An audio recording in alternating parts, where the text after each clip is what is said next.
Welcome to Burlap Teachers. Enjoy the video. You start by picking a formation that supports wide movement, then immediately assign the flank player to roam.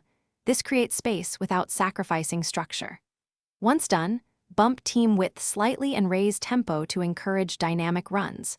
Make sure the roaming player has high stamina and offensive awareness so they last the phase and read spaces. Also swap instructions for nearby midfielders to avoid overcrowding, and preview the first few in-game actions so you know how the flank will open lanes. You now focus on timing and combinations.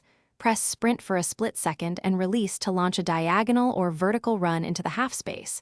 This beats marks. Once the run starts, use quick 1-2 passes or driven ground-through balls into the channel because they exploit the created gap.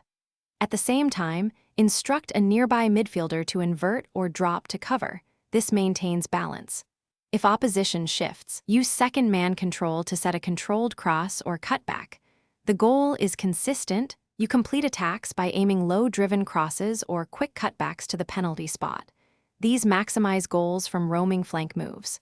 Once possessions end, rotate the flank player at about 60 to 75 minutes if fatigue climbs. Preserving energy keeps runs dangerous.